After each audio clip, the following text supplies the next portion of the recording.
ที่ไปกล่าวเท็จกันไปส่อเสียดกันใช้คำหยาบคายต่อกันหรือใช้วาจาที่ส่งเสริมความเกลียดชังหรือข้อความที่ไปส่งเสริมความเกลียดชังเยอะมากเลยมันเลยเกิดความแตกแยกในสังคมนะครับเยอะแยะมากมายนั้นการสื่อสารที่เหมาะสมการสื่อสารที่ดีเป็นสิ่งที่สำคัญนะครับแต่สิ่งก็คืออาศัยการพัฒนาเหล่านี้ครับมาเป็นส่วนช่วยนะครับและการพัฒนาจิตใจเนี่ยการเรียนรู้และพัฒนาจิตใจนะครับมีส่วนทวนทำให้จิตใจของเราเกิดความสันติครับรักสันติรักความสงบถ้าใจเรามันมีรักสันติรักความสงบแล้วเราไม่ปรารถนาทุกข์แก่ผู้ใดเราไม่กล่าวทุกเรื่องที่เป็นทุกข์แก่ผู้ใดนะครับและจิตใจของเราก็จะมีพรหมวิหารธรรมมันจะเกิดขึ้นมาเองโดยธรรมชาติโดยอัตโนมัติเมื่อพรหมวิหารธรรมเมตตากรุณามุทิตาอุเบกขาเกิดขึ้นแล้วจะทำกิจสิ่งใดก็จะเป็นไปได้ต่อยอดได้ต่อไปในอนาคตจะคิดงานจะทำการก็อาศัยพรหมวิหาร4เป็นฐานของการทำงานนะครับลองสังเกตดูนะครับข้อที่2หลักที่2ที่จะเอาไปใช้นะคือ1คือการเรียนรู้อันที่2ก็คือว่าเมื่อจริงอยู่สังคมมีความแตกต่างกันแต่มันไม่แตกแยกทำยังไงไม่ให้เกิดความแตกแยกแนวคิดนี้สำคัญก็คือว่าการที่ต้องมีระบบหรืออะไรสักอย่างหนึ่งที่จะทำให้คนทั้งหลายที่แตกต่างกันนะครับได้มีโอกาสได้ทำกิจกรรมร่วมกันคือการพัฒนาระบบความสัมพันธ์นะครับเช่นมีการทำงานร่วมกันมีพื้นที่กลางที่จะทำงานร่วมกันอย่างเราเนี่ยเราอยู่คนละประเทศคนละวัดคนละรัฐพอมานั่งคุยกันมันก็ได้ทำกิจกรรมร่วมกันเกิดการแลกเปลี่ยนเกิดการสนทนากันพื้นที่แห่งการแลกเปลี่ยนเรียนรู้ก็เป็นสิ่งที่สำคัญครับอันที่2ก็คือว่าความเคารพความเท่าเทียมศักดิ์ศรีความเสมอภาคนะครับอันนี้ก็สำคัญอันที่3ก็คือว่าเป้าหมายร่วมกันเป้าหมายในการทำงานร่วมกันเป้าหมายในที่นี้โดยเฉพาะอย่างยิ่งก็คือเป้าหมายเพื่อส่วนรวมครับสาธารณประโยชน์นะครับอย่างพระสงฆ์เนี่ยมาอยู่วัดอยู่ร่วมกันก็มีเป้าหมายเดียวคือพัฒนาวัดทำงานเพื่อพระศาสนาอนุเคราะห์แก่ญาติโยมเนี่ยมันก็อยู่มีเป้าหมายเดียวกันเมื่อมีเป้าหมายเดียวกันมันมีความเสมอกันทางด้านความคิดเสมอกันทางด้านข้อวัดปฏิบัติอย่างเงี้ยมันก็สามารถที่จะทำงานร่วมกันได้แต่การจะทำงานเพื่อประโยชน์ของส่วนรวมเนี่ยมันก็ต้องมีหลักคุณธรรมหลักธรรมที่เข้ามาเกี่ยวข้องคือหลักสังคหวัตถุ4นะครับนี่ก็จะเข้ามาเกี่ยวข้องโดยอัตโนมัติโดยธรรมชาติเลยอันที่2ก็คือหลักสารานิยธรรม6ทำยังไงให้เราได้นึกถึงกันคนเราจะนึกถึงใครสักคนได้นึกถึงเพื่อนคนนี้ได้นึกถึงญาติได้นึกถึงคนร่วมงานได้ที่สำคัญก็คือว่าสารานิยธรรม6เข้ามาเกี่ยวข้องมีเมตตาทางกายกรรมทางวจีกรรมทางมโนกรรมมีการทิฏฐิสามัญญตาเนี่ยมีความเห็นเสมอกันมีศีลสามัญญตาเงี้ยมีระเบียบอยู่ในระเบียบวินัยธรรมวินัยเดียวกันอย่างเงี้ยเหมือนอาจารย์เจ้าคุณนิดกล่าวว่าเมื่อกี้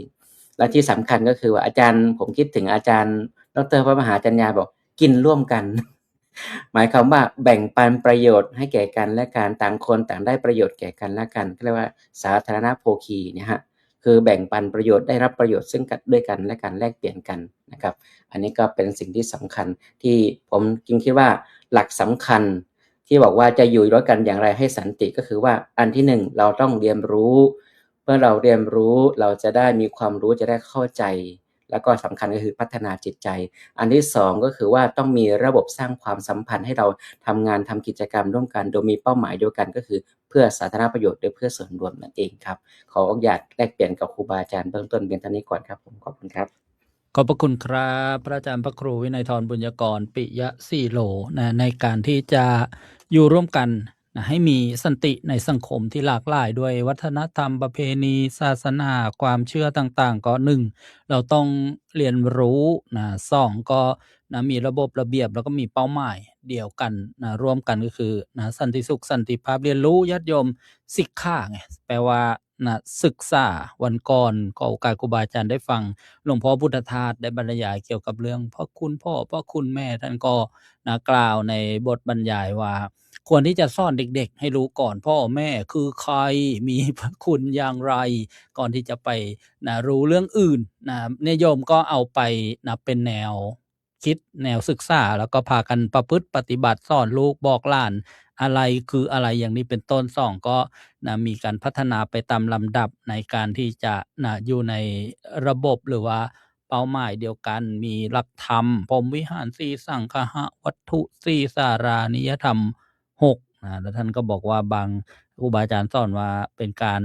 กินข้าวหม้อเดียวกันกินข้าวหม้อเดียวกันนี่ก็มีความที่เข้าใจกันก็คือไม่ทะเลาะเบาะแว้งกันอย่างนี้เป็นต้นครับขอบพระคุณอีกครั้งหนึ่งครับกราบอาราธนาพระอาจารย์พระครูเกษมพิษโสพลด้วยความเคารพครับ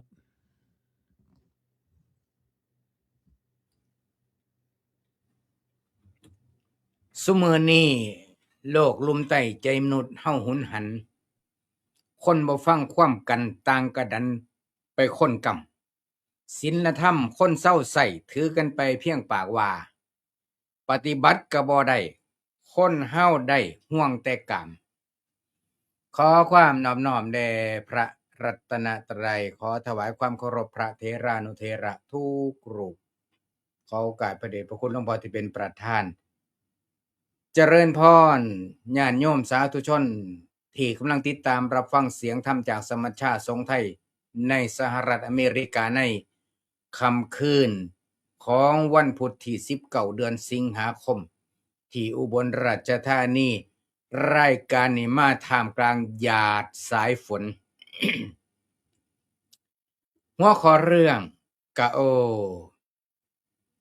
ตรงกับยุคสมัยปัจจุบันในสังคมโลกปัจจุบันคันสิเว้าแบบบ่ต้องใส่เวลานานเอากันเข้าใจง่ายๆก็คืออาศัยพระธรรมวินัยเป็นแม่แบบอาศัยพระธรรมวินัยเป็นแม่บทเป็นรัฐธรรมนูญในวงการสงฆ์ก็คือกันถ้าหากว่าทุกรูปปฏิบัติตามพระธรรมวินัยแล้วปัญหาสิมีหน่อยที่สุดแต่ส่วนมากรู้มากแต่ปฏิบัติไม่ได้หลวงพ่อพุทธทาสจึงมักเว้าไว้เสมอว่ายิ่งเรียนยิ่งโง่ยิ่งโตยิ่งเซ่อเพราะหยังเพราะว่ารู้หมายถึงว่ามีแค่สัญญาความจำแต่ว่าพฤติกรรมคมจิตคมใจตัวเองบ่ได้ก็เพราะความหลงอาจสิด้วยเหตุประการใดก็ตามแต่ว่าในช่วงนี้กระผมเองหรือว่าอาตมาเองญาติโยมก็จะขอเจาะประเด็นนิดเดียวว่าล่มเป็นผิดณปัจจุบันนี้นะเมื่อกี้พระอาจารย์พระครูวินัยทรเพิ่นได้เปิดประเด็นให้แล้วว่าบ่มีสัมมาวาจาเนี่ยถ้าอิหยังก็ตามถ้าออกนอกเส้นทางสายกลางเป็นว่ามีผลกระทบเป็นพิษเป็นภัยผู้ที่อยู่รอบข้างและก็กระจายไปทั่วสังคมโลกโดยเฉพาะในยุคปัจจุบันนี่ดังนั้นสัมมาวาจานี่ตาม1ใน8มักมีองค์8จึงเป็นล่มพิษชนิดหนึ่งคันสิเอาตามหลักนวโกวาทก็ล่มพิษ4ประการนี่ล่ะที่ทำลายสังคมให้ปนปี่แหลกเหลวเละตุ่มเปะอยู่ทุกมื้อนี่ก็เพราะว่าล่มเป็นพิษคันเว้าตามภาษาบาลีก็ว่าโยธาตอันนี้บ่เว้าหลายดอกอันสิได้นิมนต์พระอาจารย์มาเพิ่นอธิบายแปลให้โยมฟังต่างหากดอกว่าล่มนี่แปลจังได๋คันมันมาแห้งๆก็เอิ้นว่าตะไผหรือว่าพายุทอร์นาโดก็แม่นเป็นพิษเป็นภัยทั้งนั้นแต่ว่าอันนั้นมันเป็นพิษแค่ในปัจจุบันแค่นั้นจบแล้วจบเลยแต่ถ้าเป็นล่มเป็นพิษจากปากมนุษย์นี่มันเป็นบาปข้ามภพข้ามชาติด้อยค่าตัวเองข้ามภพข้ามชาติเป็นกรรมเป็นเวรข้ามภพข้ามชาติเพราะฉะนั้นเรื่องนี้ก็สิทำให้เกิดสมานสามัคคีในกลุ่มในคณะในพุทธบริษัทก็ต้องอาศัยพระธรรมวินัยพระธรรมวินัยแนวใดอันนี้ก็บ่ขออธิบายมากมายเพียงแต่ว่าถ้าเฮาควบคุม ล่มพิษ4ประการได้ก็เป็นว่าสังคมนี่สงบได้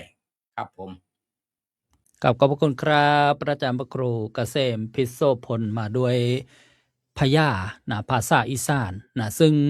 ญาติโยมเขาขอบอกตรงๆนะอาตมาภาพก็ยังแปลไม่ออกนะ แต่ก็ฟังแล้วก็เป็นไม่ใช่ลมพิษนะโยมเป็นลมที่อ่า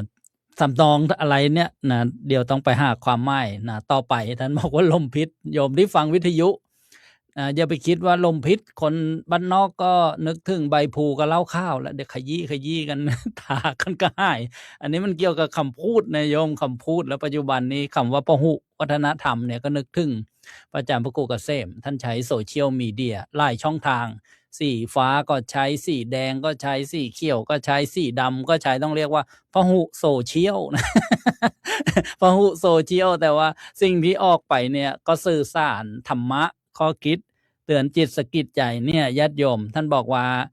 ใช้หลักธรรมใช้พระธรรมวินัยเนี่ยก็จะอยู่กันได้นะเพราะว่าเนี่ยเมื่อสักครู่เริ่มรายการเนี่ยเห็นไหมนะพหุโซเชียลนะสีฟ้าล่มนะก็ไปสีแดงก่อนโยม หลากหลายแต่เพื่อสื่อสารในทางสร้างสรรค์คือนะการได้นำธรรมะนะมากล่าวมาสนทนาธรรมกันนะก็เป็นประโยชน์เลยแหละนะทำให้เกิดความสงบสันติสุขถ้าเกิดเอาไปว่าร้ายกล่าวร้ายเสียดสีนะกันเนี่ยก็คงเห็นแหละนะก็มีปัญหาเกิดขึ้นกับขอบพระคุณอีกครั้งครับ มาฟังครูบาอาจารย์ที่อยู่กับสังคมพหุวัฒนธรรมเรียกว่าเป็นองค์จริงเสียงจริงรูปจริงนะที่อยู่ในภาคใต้กับรัตนาพระอาจารย์พระครูสุนทรธรรมนิเทศดร.วัชนาทิพย์เฉลิมอำเภอเมืองจังหวัดสตูลด้วยความเคารพครับน้อมถวายความเคารพครูบาอาจารย์ทุกรูปด้วยความเคารพซึ่งมีพระเดชพระคุณท่านอาจารย์พระครูวิเทศสิทธิธรรมาภรณ์เป็นองค์ประธานในการเสวนาธรรมค่ำคืนนี้ครับแล้วก็มีท่านพระอาจารย์สรายุทธผู้ดำเนินรายการแล้วก็ขาดไม่ได้ก็คือท่านผู้ชมผู้ฟังรายการเสียงธรรมจากสมัชชาสงฆ์ไทยในสหรัฐอเมริกาซึ่งก็หลากหลายด้วยความแตกต่างนะในเรื่องของสถานที่ด้วยตอนนี้ก็อยู่กันคนละมุมโลกคนละประเทศคนละจังหวัดคนละพื้นที่บางคนอยู่ในช่วงกลางวันบางคนอยู่ในช่วงกลางคืนแต่เป็นช่วงเวลาดีๆที่เราท่านทั้งหลายมาเจอกันในครั้งนี้จริงภาพด้านหลังก็เป็นภาพช่วงสถานการณ์โควิดที่ทำให้หลายคนติดอยู่กับบ้านไปไหนไม่ได้ก็เลยมีการจัดรายการธรรมะออนไลน์นี่ก็คุยกัน5ศาสนานะก็ได้มีผู้แทนที่ปรึกษาสำนักจุฬาราชมนตรีเนี่ยก็มีของทางซิกของอินดูนะแล้วก็ทางของพุทธนะก็ได้นิมนต์ให้คุยกันในประเด็นเรื่องการอยู่ร่วมกันนะในความเป็นพหุวัฒนธรรมอันที่จริงเมื่อกี้พระเดชพระคุณท่านอาจารย์เจ้าคุณฤทธิ์ได้ปรารภสังฆะนะคือศาสนาพุทธนี้จะขออนุญาตไม่ใช่ว่าจะยกแต่ว่าได้เห็นว่าพระพุทธองค์เนี่ยมองเห็นความต่างในเรื่องของวรรณะนะซึ่งก็จะดูถูกดูแคลนกันนะวรรณะสูงกว่าก็จะดูแคลนวรรณะต่ำกว่า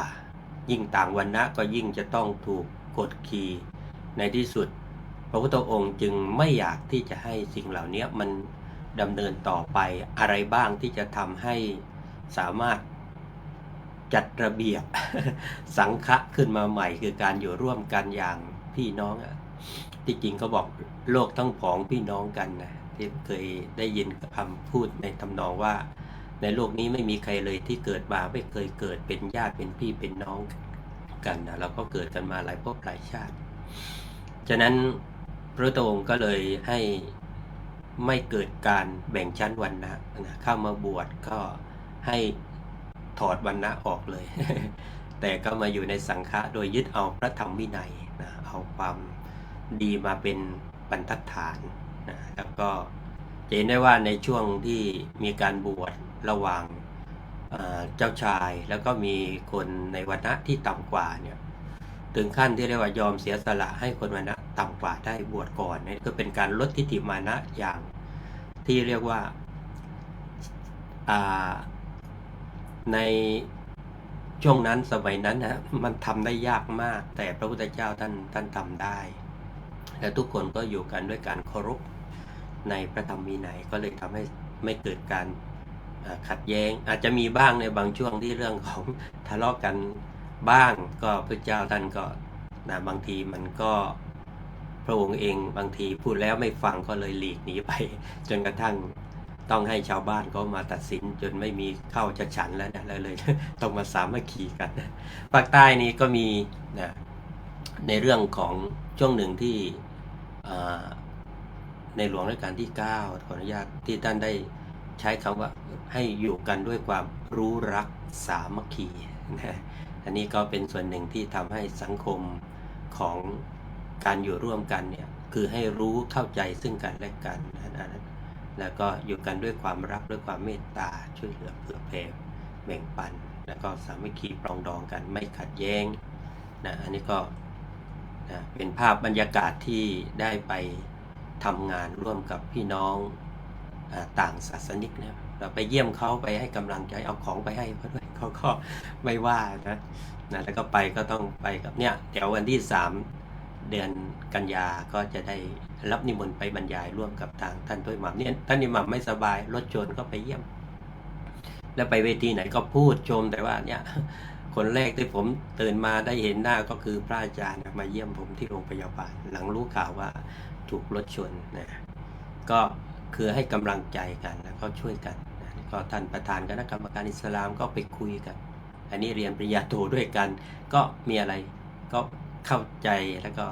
ศึกษาเรียนรู้แลกเปลี่ยนกันนะในตอนที่ไปในเกาหลีใต้ก็ไปเจอผู้นำศาสนาก็คุยให้เพราะว่าเป็นคนไทยแต่ว่าอยู่ในเกาหลีนะก็มีโอกาสได้ไปบรรยายร่วมกับผู้นำนะต่างศาสนานะประธานกี่ประธานก็ได้ไปร่วมหมดเลยนะเพราะว่าเนี่ยก็เปิดมัสยิดก็นิมนต์พระไปตัดริบบิ้นด้วย นะก็รวมถึงพลังของการสร้างการอยู่ร่วมกันอย่างเข้าใจนะไม่ว่ากิจกรรมอสม.หรือเวทีที่มีการพูดคุยแลกเปลี่ยนนะในการให้ความรู้กันเพื่อสร้างการอยู่ร่วมอย่างเข้าใจอันการอยู่ร่วมกันเมื่อกี้โยมสงสัยว่าผู้วัฒนธรรมคืออะไร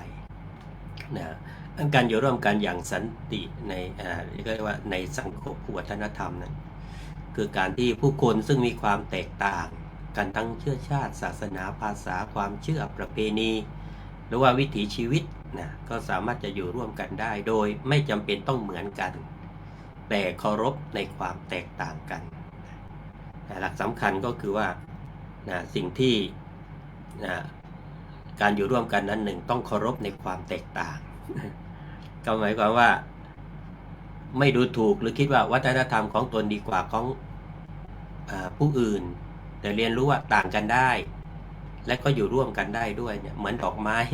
บางทีมักจะเปรียบเมื่อจะมีเอาใจกันมาวางเนี่ยดอกไม้หลากหลายนานาพันธุ์สูงบ้างต่ำบ้างนะแต่ก็มาใส่ใจกันแล้วมันก็ดูสวยงามนะมันก็เป็นที่ให้คนเขาได้ชื่นชมได้ประการที่2ต้องรู้จักนี่ไปเรียนด้วยการนิมัสยิดก็ยังนิมนต์พระไปบรรยายนะก็เรียกว่าสร้างความเข้าใจในการอยู่ร่วมนะตั้งแต่การที่เห็นว่าทำไมนะจึงทำอย่างนั้นทำมันอย่างนี้เพื่อให้เขาได้เกิดความเข้าใจนะไปเยี่ยมคนป่วยก็ไปด้วยกันบางทีพระให้พรเสร็จอิหมัมก็ดูอาให้อีกรอบนึงนะแล้วไปทั้งพี่น้องพุทธมุสลิมนะบ้านก็เข้าได้ทุกบ้านที่นี่เวทีในการพูดคุยผ่านทางเครื่องมือสื่อสารของทางสถานีวิทยุกระจายเสียงแห่งประเทศไทยก็เปิดโอกาสนี่ก็เป็นโอกาสในการที่เรียกว่าได้ทำพอเราเปิดใจปั๊บเนี่ยก่อนที่จะตัดสินใจว่าใครเป็นยังไงก็ควรจะฟังเหตุผลในความเชื่อและมุมมองของเขาอย่างเข้าใจฟังอย่างอะไรก็เรียกว่าอย่างลึกซึ้งเพราะหลายครั้งความขัดแย้งก็เกิดจากความไม่เข้าใจกันและมากกว่าจะไม่ชอบกันนะเราไม่เข้าใจกันก็เลยทำให้เราเกิดขัดแย้งนะให้ไม่ชอบกันก็อาจจะมีด้วยความรู้สึกนะที่อาจจะบางอย่างแต่พอไม่เข้าใจกันเนี่ยมันจะไม่สามารถจะพูดคุยกันได้เลย ประการที่ 3 คือใช้คำพูดสร้างสรรค์นะหลีกเลี่ยงคำหยาบคายนะเมื่อกี้พระอาจารย์บอกนะการเหยียดกันนะบูลลี่กัน การนินทา การเสียดสีหรือคำพูดที่กระทบเรื่องศาสนาซึ่งมันเป็นค่อนข้างเซนซิทีฟหรือว่าอัตลักษณ์ของผู้อื่นที่เขาอาจจะไม่เหมือนใครเนี่ยก็ถ้าเป็นในทางลบก็ไม่ควรจะเอามาพูดให้กระทบใจ พูดให้คนเข้าใจกันไม่ใช่พูดให้คนแตกแยกกันในคำพูดนะแล้วก็ประการที่ 4 คือยึดหลักสิทธิและความเสมอภาคอันนี้เมื่อกี้พระอาจารย์ก็ได้พูดแล้วว่าทุกคนควรได้รับการปฏิบัติอย่างเป็นธรรมไม่ว่าเขาจะนับถือศาสนาใดมีเชื้อชาติใดหรือมีวิถีชีวิตแบบใดก็ควรจะให้เกียรติซึ่งกันและกันในการที่จะให้เขาอยู่ร่วมกันนะด้วยความรู้สึกไม่ถูกด้อยค่านะในความเสมอภาคประการที่ 5 คือการใช้หลักเมตตาในบัดเราที่จริงเราก็แผ่เมตตาสเปสัตตาสัตว์ทั้งหลายที่เป็นเพื่อนทุกเกิดแก่เจ็บตายด้วยกันทั้งหมดทั้งสิ้นไม่ยกเว้นเลยไม่ว่าสัตว์เล็กสัตว์ใหญ่แม้แต่คนที่ไม่ได้นับถือพุทธศาสนาก็อยู่ในนี้อันในมุมมองของพุทธศาสนาเนี่ยเมตตาคือปรารถนาผู้อื่นมีความสุขแล้วก็เพิ่มกรุณาเข้าไปด้วยคือความปรารถนาผู้อื่นพ้นจากความทุกข์หากต่างฝ่ายต่างมีเมตตานะความรักหวาดระแวงอะไรต่างๆกันก็จะหายไปด้วยประการที่ 6 ก็คือการรู้จักให้อภัยนะและรู้จักการประนีประนอม อันนี้เมื่อเกิดความขัดแย้งนี่ไม่จำเป็นต้องเอาชนะทุกเรื่อง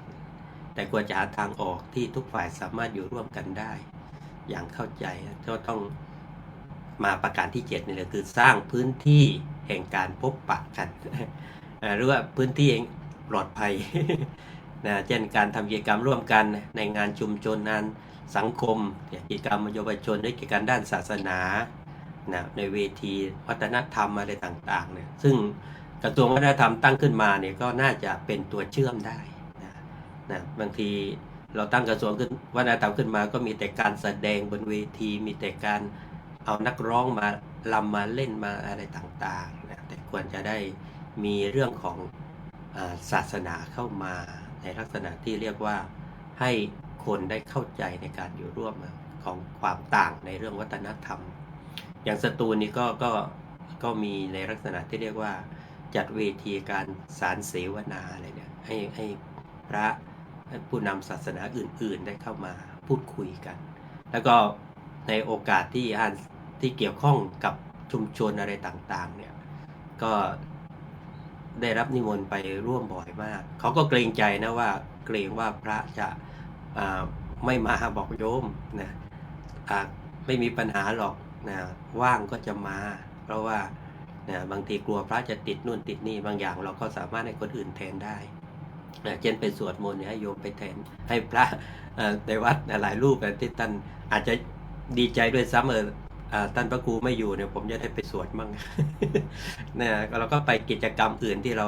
บรรยายเนี่ยพระรูปอื่นท่านก็ถนัดสวดท่านก็ไปสวดนั้นพระแต่ละรูปท่านก็จะมีความถนัดที่แตกต่างกันไปนะก็เรียกว่าแต่ถ้าจำเป็นเจ้าภาพนิมนต์ก็ค่อยว่ากันอีกอย่างหนึ่งนะเฉพาะแต่ว่าถ้าในเรื่องของกิจกรรมบรรยายนั้นก็จะได้การยอมรับอยู่ว่าถ้านิมนต์พระครูสุนทรก็ต้องเชิญท่านโตอิหมัมฮาซันพัดคำ อิหม่ามประจำมัสยิดบุเก็ตบูฮาเนี่ยเพราะว่าไปคุยกันแล้วเป็นบัดดี้กันเลยนะคุยแล้วเข้าใจกันนะบางทีพระก็ถามอิหม่ามวันนี้เราจะคุยกันนะขนาดไปพันหัวข้อก็บอกแล้วเรื่องพระวัฒนธรรมแต่ว่าจะคุยเรื่องอะไรดีอิหม่ามบอกเอาที่พระอาจารย์คิดว่าเป็นหลักการอยู่ร่วมกันได้เป็นการทำให้ทุกคนมีความสุขได้บอกเอาเรื่องศีล 5ได้ไหมอิหม่ามอิหม่ามบอกได้เลยครับขึ้นต้นก็อิหมัมเอาเองเลยนะปานาติปาตาเวรมณีสิกขาปทังสมาติยามิแล้วบอกถูกไหมพระอาจารย์เราก็มีหน้าที่แปลให้อีกนะอิหมัมขึ้นบาลีไปก่อนแล้วว่าเสร็จทั้ง5ข้อเลยนะก็ถามอิหมัมไปจำมาจากไหนบอกพอดีวัดอยู่ตรงข้ามมัสยิดพอดีนะได้ยินเสียงพระนะเทศบ่อยออกลำโพง เราก็ได้ยินเสียงละหมาดบ่อยนะอยู่กันตรงข้ามแต่ดีว่าอยู่กันคนละเวลา นั้นก็สำคัญก็คือความสงบไม่ได้เกิดจากการที่ทำให้ทุกคนคิดเหมือนกันแต่เกิดจากการที่คนคิดต่างกันแล้วยังเคารพและอยู่ร่วมกันได้ นั้นสังคมพหุวัฒนธรรมจึงไม่ควรจะมองความแตกต่างให้มาเป็นกำแพงกั้น แต่ควรมองเป็นสะพานแห่งการเรียนรู้ เพราะเมื่อเราเข้าใจความแตกต่างเราก็จะลดอคติ เมื่อเราลดอคติได้เนี่ยเราก็จะเกิดความเมตตา และเมื่อมีเมตตาสังคมก็มีโอกาสเกิดสันติสุขอย่างยั่งยืนนะครับซึ่งจะทำให้ความขัดแย้งเราจะรู้สึกว่ามันค่อยๆหายไปได้ครับผม กับขอบพระคุณครับพระอาจารย์พระครูสุนทรธรรมนิเทศด็อกเตอร์จากจังหวัดสตูล ได้กล่าวในเรื่องจะอยู่ร่วมกันอย่างไรให้สันติในโลกสังคมพหุวัฒนธรรมนะ6 ประเด็นด้วยกันทั้งเนื้อหาแล้วก็สรุปนะเจริญพรโยมเคโอ จากฝรั่งเศสทำมาว่าพหุวัฒนธรรมคืออีหยังนะพหุเนี่ยมากกว่าหนึ่งนะโยมมากกว่าหนึ่งนะเหมือนที่ท่านพระครูได้บรรยายเมื่อสักครู่ได้บอก โดยสรุปอีกครั้งหนึ่งก็บอกว่าแตกต่างแต่ไม่แตกแยกนะท่านก็หยิบยกตัวอย่างนะเช่นศีล5เนี่ยเป็นสากลเป็นกติกาสากลโลกเลยนะโยมมีมาก่อนพระพุทธศาสนานะก็ข้อเสริมสัก2 เรื่องในสมัยพุทธกาลเนี่ยที่มีหลายศาสนาซึ่งศาสนาพุทธเนี่ยหรือว่าพระธรรมวินัยนี่มาใหม่นะมีอยู่ที่เมืองราชคฤห์นะ พระพุทธเจ้านะแสดงธรรมโปรดพระเจ้าพิมพิสารแล้วนะพระองค์เป็นพระราชาก็เดิมนะก็นับถือนักบวชไม่นุ่งผ้าพอมาเป็นพระโสดาบันนะมานับถือพระพุทธศาสนาพระพุทธเจ้าก็ยังนะทรงบอกให้ดูแลนักบวชที่มีอยู่เนี่ยนะต่อไปนะอุปถัมภ์ต่อไปเนี่ยญาติโยมเป็นหนึ่งตัวอย่างแล้วก็หลากหลายนะเหมือนสาวกของพระพุทธเจ้านะมีความชำนาญมีความสามารถหลากหลายนะเป็นภาพรวมของพระพุทธศาสนาจะว่าของเราแต่ว่าให้มองให้เห็นประโยชน์รูปนี้ชำนาญทางด้านนั้นเป็นเอตทัคคะมีฤทธิ์ก็นะเผยแผ่สั่งสอนพระพุทธศาสนานี่เรียกว่าความงดงามความสวยงามของพระพุทธศาสนาก็ได้แต่ว่าเราก็ไม่ได้ไปว่าร้ายอะไรเพราะมีอยู่ในหลักนะพระธรรมวินัยในการฝึกอยู่แล้วกับอนุโมทนาขอบพระคุณพระอาจารย์พระครูสุนทรธรรมนิเทศด็อกเตอร์อีกครั้งหนึ่งครับกราบอาราธนาพระอาจารย์พระมหาปิยะอุตตมปัญโยประเรียนธรรม9 ประโยคด็อกเตอร์ด้วยความเคารพครับ ครับกราบถวายความเคารพพระเดชพระคุณพระวิเทศสิทธิธรรมาภรณ์ประธานในที่สนทนาครูบาอาจารย์พระธรรมวิทยากรทุกรูปนะครับ วันนี้เต็มหน้าจอดีใจที่ได้พบปะสนทนาแลกเปลี่ยนกับครูบาอาจารย์ วันนี้หัวข้อก็น่าสนใจนะครับ เพราะว่าทุกวันนี้รู้สึกว่าโลกมันเล็กลงคนก็เรียกว่าเดินทางไปมาหาสู่สังเกตว่าทุกวันนี้วิชาหนึ่งที่มีในทุกภาคเรียนก็คือ วิชาศาสนาสากลนะครับ แล้วผมสังเกตดูอย่างในสหรัฐอเมริกานี่ถ้าไปแต่ละเมือง หรือแม้กระทั่งในเมืองไทยนะครับ กลับไปที่เมืองไทยมีอยู่ครั้งหนึ่งก็มีโอกาสได้ต้อนรับแต่ผู้นำศาสนาคริสต์นะมาเยี่ยมที่วัด แล้วก็โต๊ะอิหม่ามก็เป็นเรื่องที่แปลกดีแต่ว่าในสหรัฐอเมริกานี่ทุกเมืองจะมีกลุ่มเขาเรียกว่ากลุ่มอินเตอร์เฟธนะครับก็คือเป็นนานาศาสนาแล้วโดยส่วนมากก็จะประชุมกันทุกเดือนแล้วก็มีกิจกรรมร่วมกันก็เคยถามผู้นำเขาบอกว่าทำไมจัดกลุ่มนี้ขึ้นมาเพื่อเขาบอกว่าเพื่อให้คนเข้าใจแล้วก็อยู่ร่วมกันอย่างสันติสุขเพราะความไม่เข้าใจนี่ทำให้เกิดจินตนาการไปต่างๆนานามันมีอยู่ข่าวหนึ่งซึ่งเป็นข่าวเศร้านะครับก็มีคนที่อเมริกานี่ดูข่าวบริโภคข่าวมากๆนะพระอาจารย์แล้วก็เกลียดชังพี่น้องชาวมุสลิมนะเกลียดชังแล้วก็ขับรถจากบ้านนี่เอาปืนไปยิงแต่ว่าไปยิงผิดที่ครับอาจารย์ไปยิงที่วัดของชาวซิกในโอไฮโอนะครับคิดว่าเป็นชาวมุสลิมโพกผ้าเหมือนกันเข้าไปก็กราดยิงตายกันเยอะเลย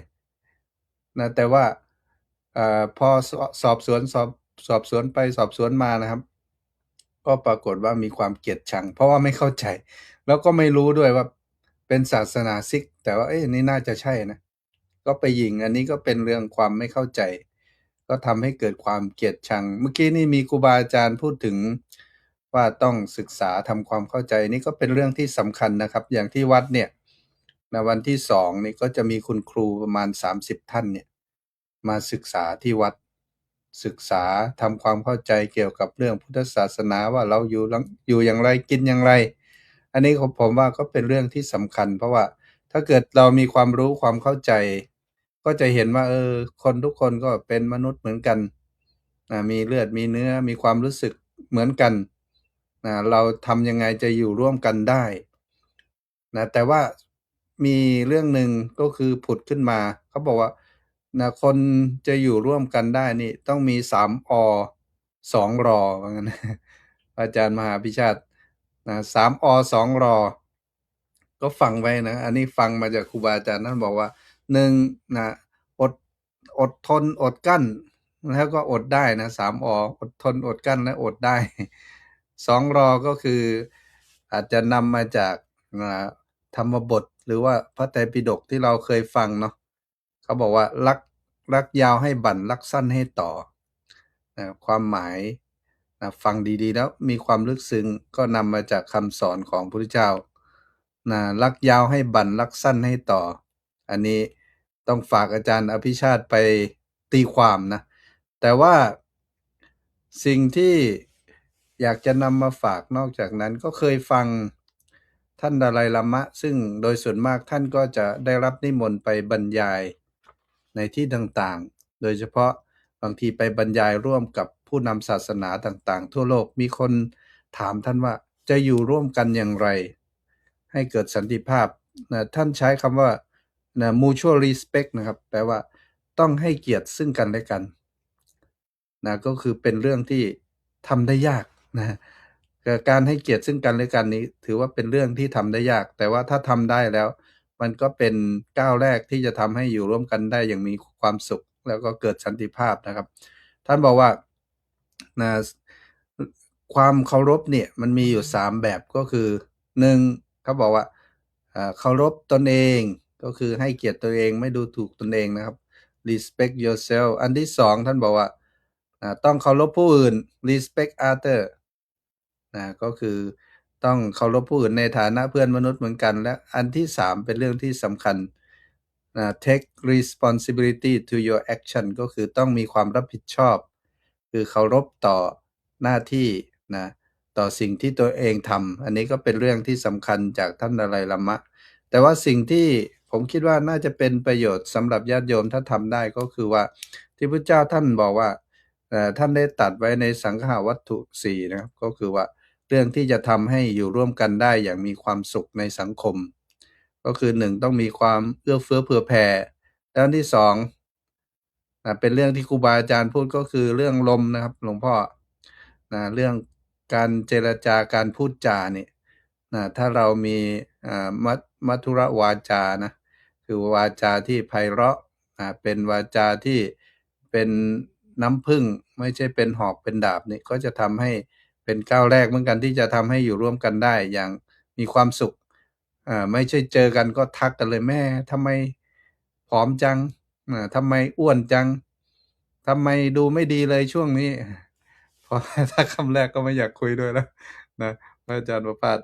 อันนี้ก็คือเรื่องการเจรจานี่ถือว่าเป็นเรื่องที่สำคัญก็อันนี้ก็เป็นเรื่องสังฆวัตถุ4นะที่อยากให้ญาติโยมชาวพุทธลองไปศึกษาเพิ่มเติมว่าพระเจ้าท่านได้ตรัสไว้หมดแล้วเรื่องหลักการดำเนินชีวิตการอยู่ร่วมกันในสังคมนี้ก็ในช่วงแรกก็ฝากไว้แค่นี้ก่อนครับผมขอบคุณครับพระอาจารย์พระมหาปิยะได้มาสนทนาธรรมจะอยู่ร่วมกันอย่างไรให้สันติในโลกสังคมพหุวัฒนธรรมท่านเคยศึกษาวิชาศาสนาสากลบางครั้งนี่ญาติโยมคงเคยจะได้ยินมีเพลงอยู่เพลงหนึ่งเขาบอกว่าต้องศึกษาเพิ่มอีกวิชาหนึ่งเขาบอกวิชาแพะ ก็ไม่รู้ว่าหมายความว่าอะไรนะญาติโยมอันนี้ก็กล่าวเสริมละ3 อ2 รออดทนอดกั้นอดได้รักยาวให้บั่นรักสั้นให้ต่อมีความเคารพ นะเคารพตนเองเคารพผู้อื่น แล้วก็ที่สำคัญเคารพหน้าที่นะลมนี่สำคัญนะให้เป็นคำพูดที่ประดุจน้ำผึ้งนะมัทุวาจาแต่ก็อย่าไปนึกว่าน้ำผึ้งหยดเดียวนะโยมเรื่องมันนิดเดียวแล้วโอ้โหลุกลามใหญ่โตนะเราเป็นพี่น้องกันนะคำนั้นก็บอกว่าแล้วตกลงใครเป็นพี่ใครเป็นน้องไม่ยอมกันอีกโอ้ยยุ่งกันใหญ่เลยโยม ก็กราบขอบพระคุณอีกครั้งหนึ่งครับในสาระธรรมค่ำคืนวันนี้ ขอกราบอาราธนาพระอาจารย์พระประหลัดประภาสปุญญธรรมโมตื่นได้แล้วครับ ถึงคิวแล้วครับก๊อกก๊อกก๊อกก๊อกนิมนต์ครับ หยอกครับขอไป ญาติโยมนับอ้าวแล้ว ครับผม นมัตตุรัตนตยสะขอความนอบน้อมต่อพระรัตนตรัย และก็ขอถวายความเคารพ ขอโอกาสพระเดชพระคุณพระวิเทศสิทธิธรรมพร และก็ครูบาอาจารย์ทุกรูปนะครับ เจริญพรญาติโยมทุกคนทุกท่านนะ รายการเสียงธรรมจากสมัชชาสงฆ์ไทยในสหรัฐอเมริกา วันนี้นำเสนอเรื่องจะอยู่ร่วมกันอย่างไรให้สันติในสังคมพหุวัฒนธรรมนะก็พหุวัฒนธรรมหมายถึงสังคมที่ผู้คนมากมีความแตกต่างกันทั้งเชื้อชาติภาษาศาสนาความเชื่อขนบธรรมเนียมวิถีชีวิตและมุมมองต่อโลกนะโดยเฉพาะสังคมในต่างประเทศเนี่ยเราอาจพบคนหลายเชื้อชาติหลายภาษาหลายศาสนาอยู่ในชุมชนเดียวกันทำงานด้วยกันเรียนด้วยกันเป็นเพื่อนบ้านกันและต้องใช้พื้นที่สาธารณะร่วมกันนะความแตกต่างเนี่ยจึงไม่ใช่ปัญหาแต่การไม่เข้าใจกันความแตกต่างต่างหากนะความไม่เข้าใจความแตกต่างต่างหากที่อาจกลายเป็นปัญหาองค์การยูเนสโกนะก็ให้ความสำคัญกับการสนทนาระหว่างวัฒนธรรมเพราะการพูดคุยกันอย่างสร้างสรรค์การรับฟังและการเปิดใจต่อมุมมองที่แตกต่างสามารถสร้างความไว้วางใจและนำไปสู่การอยู่ร่วมกันอย่างสันติได้นะต้องเปลี่ยนคำว่าแตกต่างให้เป็นเติมเต็มนะอาจารย์ต้องเปลี่ยนคำว่าแตกต่างให้เป็นเติมเต็มลองคิดดูถ้าคนทั้งโลกคิดเหมือนกันหมดพูดภาษาเดียวกันแต่งตัวเหมือนกันกินอาหารเหมือนกันมีความเชื่อเหมือนกันโลกจะเป็นอย่างไรนะอาจจะง่ายในบางเรื่องแต่ก็คงขาดสีสันและความงดงามดอกไม้ในสวนเนี่ยไม่ได้สวยเพราะมีดอกเดียวนะครับแต่สวยเพราะมีดอกไม้หลายชิ้นอยู่ร่วมกันสังคมก็เช่นเดียวกันครับคนหนึ่งเก่งภาษาคนหนึ่งเก่งศิลปะคนหนึ่งเก่งการทำอาหารคนหนึ่งเก่งธุรกิจคนหนึ่งเก่งเทคโนโลยีคนหนึ่งมีประสบการณ์ชีวิตคนหนึ่งมีความศรัทธาคนหนึ่งมีความรู้ทางวิชาการถ้าเราเอาความแตกต่างมาทะเลาะกันเราก็จะได้ความขัดแย้งแต่ถ้าเราเอาความแตกต่างมาเรียนรู้กันเราก็จะได้ปัญญานะคนที่คิดต่างไม่จำเป็นต้องเป็นศัตรูกันคนที่เชื่อต่างไม่จำเป็นต้องเป็นคนผิดและคนที่มีวัฒนธรรมต่างจากเราไม่ได้หมายความว่าเขาด้อยกว่าเรานี่คือหัวใจสำคัญของการอยู่ร่วมกันในโลกยุคใหม่อย่าเอาวัฒนธรรมของเราไปเป็นมาตรฐานตัดสินคนอื่นบางครั้งเราเผลอนะครับเผลอคิดทำไมเขาไม่ทำเหมือนเรานะทำไมเขาไม่พูดแบบเราทำไมเขากินแบบนั้นทำไมเขาแต่งตัวแบบนั้นนะอย่างพระเราที่ไปต่างประเทศกับมันทำไมแล้วโม่ผ้าอย่างนี้วะ ครั้งแรกครับก็เป็นอย่างนั้นนะเพราะฉะนั้นหลักธรรมสำคัญสำหรับสังคมพหุวัฒนธรรมนะอย่างที่พระอาจารย์บอกคือสังฆะวัตถุสี่ครับนะมีทานก็คือรู้จักให้การอยู่ร่วมกันต้องรู้จักแบ่งปันไม่ใช่เฉพาะการให้ทรัพย์สินแต่รวมถึงการให้เวลาให้ความรู้ให้โอกาสให้อภัยและให้กำลังใจในต่างประเทศเนี่ยหากเราเห็นคนกำลังลำบากเราอาจไม่จำเป็นต้องถามว่าเฮ้ยเขาเป็นคนชาติอะไรเขานับถือศาสนาอะไรก่อนที่จะช่วยเพราะความเมตตาไม่มีพรมแดนครับผมปิยวาจาพูดดีคำพูดหนึ่งประโยคสามารถสร้างมิตรภาพได้แต่คำพูดอีกหนึ่งประโยคก็สามารถสร้างความเกลียดชังได้โดยเฉพาะในยุคสื่อสังคมออนไลน์ก่อนโพสต์ก่อนแชร์ ก่อนวิจารณ์ต้องถามตัวเองสักนิดนะสิ่งที่เรากำลังจะพูดนั้นจริงไหมดีไหมและมีประโยชน์ไหมนะเพราะบางครั้งสงครามเนี่ยไม่ได้เริ่มจากอาวุธแต่เริ่มจากคำพูดนะวันที่เราได้เห็นอยู่นะ3อัตถจริยาทำตนให้เป็นประโยชน์การอยู่ร่วมกันอย่างสันติไม่ใช่เพียงไม่ทำร้ายกันแต่ต้องก้าวไปถึงขั้นช่วยกันสร้างสิ่งดีๆให้แก่สังคมช่วยเพื่อนบ้านช่วยชุมชนช่วยผู้สูงอายุช่วยเด็กช่วยผู้ที่กำลังลำบากนะแล้วก็ข้อ4นะครับสมานัตตาวางตนเสมอต้นเสมอปลายไม่ถือตนไม่ดูถูกใครไม่เลือกปฏิบัติไม่ว่าคนรวยหรือคนจนคนมีการศึกษาหรือไม่มีคนชาติเดียวกันหรือต่างชาติศาสนาเดียวกันหรือต่างศาสนาคนทุกคนมีความเป็นมนุษย์เหมือนกันเพราะฉะนั้นหลักสังหวัตถุ4เนี่ยจึงไม่ใช่เพียงหลักธรรมสำหรับครอบครัวหรือชุมชนแต่สามารถเป็นแนวทางสร้างความสามัคคีในสังคมความหลากหลายได้อย่างดีเยี่ยมนะเพราะเมื่อก่อนได้ยินว่าอะไรนะโอบอ้อมอารีวจีไพเราะสงเคราะห์ชุมชนวางตนเหมาะสมช่วงนี้ไว้เท่านี้ก่อนครับ ขอบพระคุณครับพระอาจารย์พระประหลัดประภาสปุญญธรรมโมที่กระผมทำท่าลุ้นเนี่ยก็เกรงว่าเดี๋ยวท่านจะไม่เข้าใจที่ท่านจดมาแล้วจะพูดไม่ถูกอะไรอย่างเงี้ย แต่ก็เนื้อหาดีครับเนื้อหาดี เนื้อหาดีแตกต่างแล้วก็ช่วยกันมาไม่แตกแยกท่านบอกว่าต้องเติมเต็มด้วยนะเติมเต็มนะในสิ่งที่เราจะช่วยได้นะอบอ้อมอารีวจีไพเราะสงเคราะห์เอื้อเฟื้ออะไรอย่างนี้เป็นต้นก็ขอบพระคุณอีกครั้งหนึ่งครับการปรารถนาพระอาจารย์พระมหาอภิชาติกรัญยวสีเปลี่ยนธรรม9ประโยคด้วยความเคารพครับ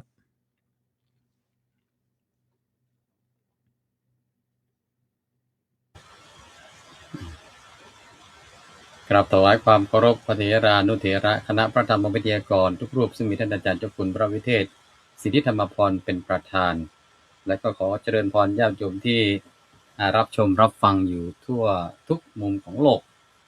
เห็นหัวข้อผมในหัวข้อตั้งแต่วันนะตั้งแต่เช้าด้วยหรือเปล่าไม่รู้นะอาจารย์ปิยะส่งมาให้ก็นึกถึงภาพของอาจารย์พระครูสุนทรถ้าในมุมมองของเรื่องศาสนานะฮะเรื่องศาสนาเรื่องวัฒนธรรมที่ชัดเจนในบ้านเรานะคราวนี้ก็เราจะอยู่กันอย่างไรให้สันติในสังคมวัฒนาครูบาอาจารย์พูดมาหมดแล้วคำที่ผมเตรียมไว้นะฮะคือคำว่าการที่จะยอมรับกันอยู่กันได้ในสังคมวัฒนธรรมนะมันก็มีอยู่3คำนะฮะก็คือคงเอกลักษณ์ของตนไว้นะฮะก็คือการที่ทุกวัฒนธรรมคงความเป็นเอกลักษณ์ของตนเองไว้ให้ได้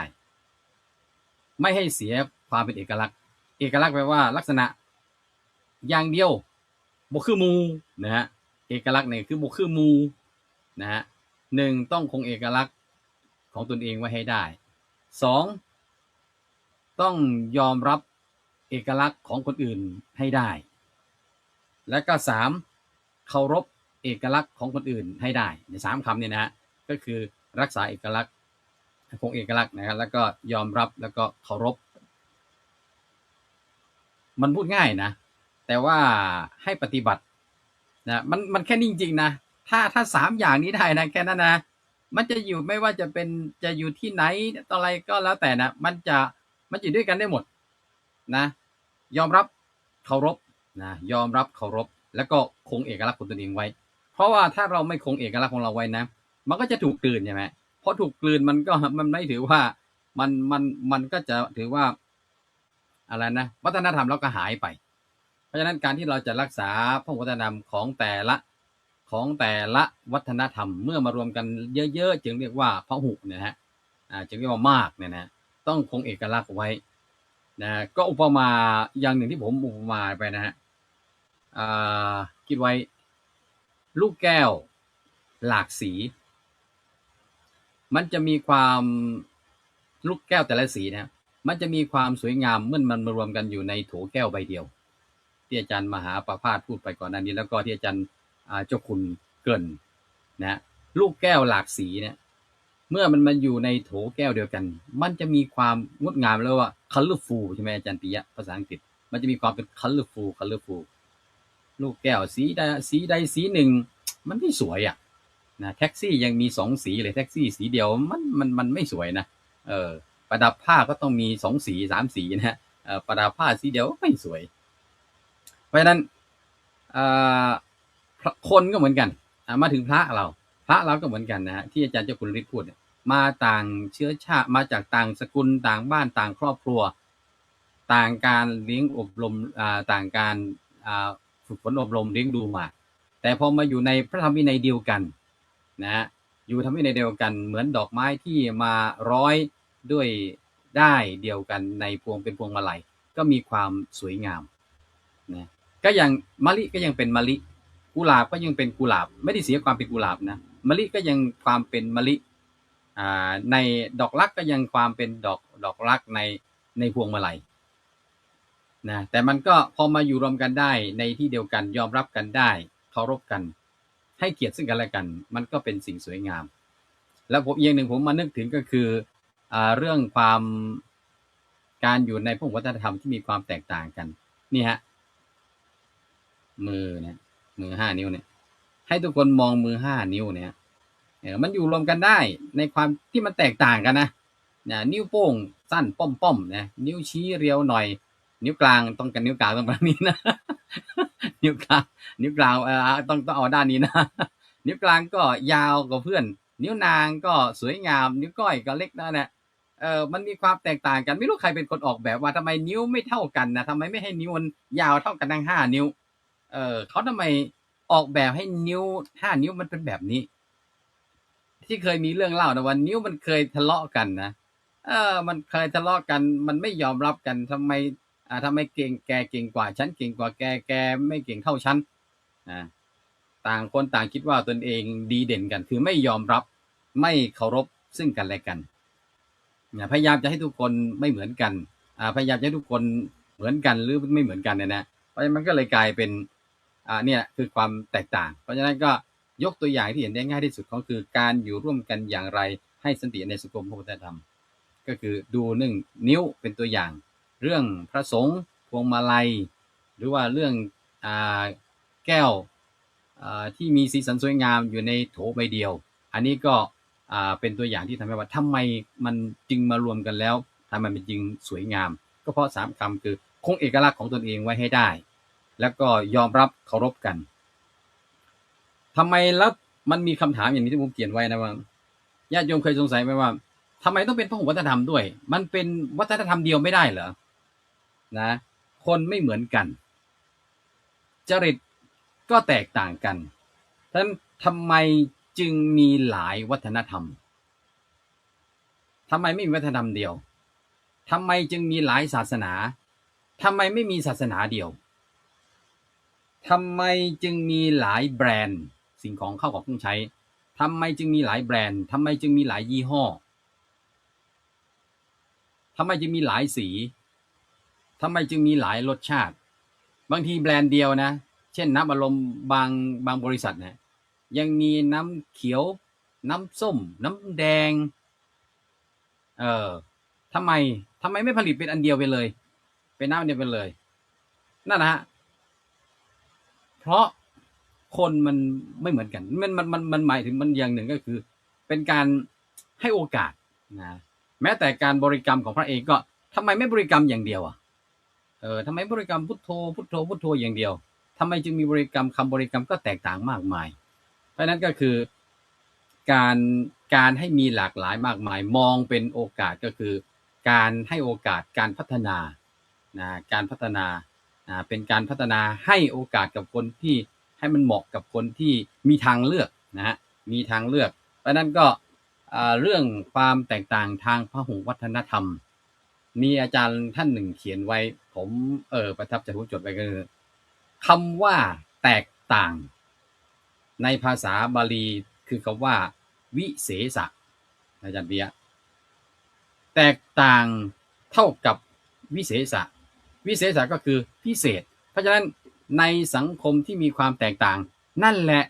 สังคมที่มีความพิเศษมากๆยิ่งมีความแตกต่างมากมายยิ่งมีความพิเศษมากๆยกตัวอย่างอีกหนึ่งก็จะจบนะอยู่แป๊บพูดมาเมื่อกี้เนี่ยเรย์แมคโดนัลด์ที่เสียชีวิตเมื่อเช้านี่นะฮะเรย์แมคโดนัลด์ที่เสียชีวิตเมื่อเช้าเนี่ยมันมีเรื่องเล่าหนึ่งที่เขาเล่าคือเขาไปเที่ยวสัญลักษณ์โลโก้ใครเห็นเรย์นาดาลักษณะนี้คือเป็นนักเดินทางนะเป็นนักเดินทางไปเที่ยวทั่วโลกจนเขามันมีอยู่วันหนึ่งเขาบอกว่าเขาตื่นขึ้นมาอยู่ต่างประเทศนะเขาตื่นขึ้นมาแล้วเขาบอกตัวเองไม่ได้ว่าตอนนี้ฉันอยู่ที่ไหนเนี่ยฉันอยู่ที่ประเทศอะไรฉันอยู่ที่เมืองไหนไม่ใช่ว่าเขาเบลอนะฮะไม่ใช่เขาเบลอเขาบอกว่าเพราะว่าเขาไปในบ้านเมืองที่เหมือนกันไปประเทศนี้ก็มีตึกรามบ้านช่องแบบนี้ไปประเทศนี้ก็มีตึกรามบ้านช่องแบบนี้ไปประเทศนี้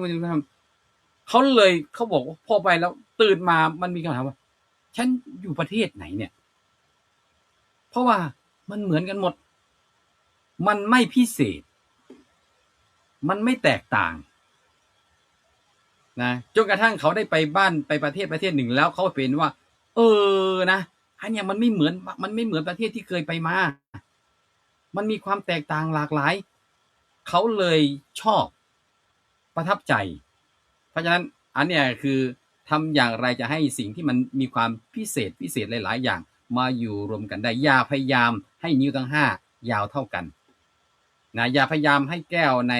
โหลมันมีสีเดียวกันอย่าพยายามให้ทุกคนเป็นเหมือนกันนี่ที่ผมเขาบอกว่าให้ดูที่เขาเป็นไม่ใช่อยากให้เขาเป็นนะฮะแล้วทุกอย่างไม่ว่าจะเป็นอะไรต่างๆก็มันจะเป็นมองเป็นความสวยงามมองเป็นความพิเศษครับผมขอบพระคุณครับพระอาจารย์พระมหาภิชาติกรัญยวสีประเรียนธรรม9ประโยคนี่ญาติโยมนะท่านมีคำกรไว้บทหนึ่งบอกมาตูมแข่งนอกมาออกแข่งมากอกแข่งในไม่ไผ่ต่างป้องพี่น้องต่างใจน้ำเชี่ยวไล่วนไล่คนก็ไล่ใจเนี่ยเป็นคำตอบที่บอกทำไมต้องมีหลากหลายนะไม่งั้นมันเหมือนกันมันแยกแยะไม่ออกนึกถึงที่เรียนพระวินัยนะ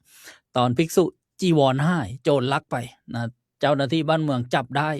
บอกพระเอามารับจีวรคืนจำไม่ได้ว่าของใครพระพุทธเจ้าเลยทรงบัญญัติ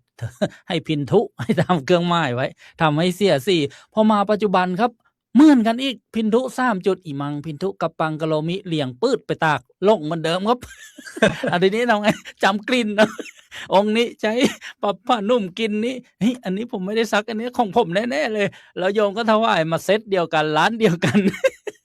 ความแตกต่างนะญาติโยมก็เลยเป็นเรื่องคำคัญไปเลยท่านบอกว่า3 สิ่งนะต้องที่จะเกี่ยวกับประเด็นนี้1นะรักษาคงเอ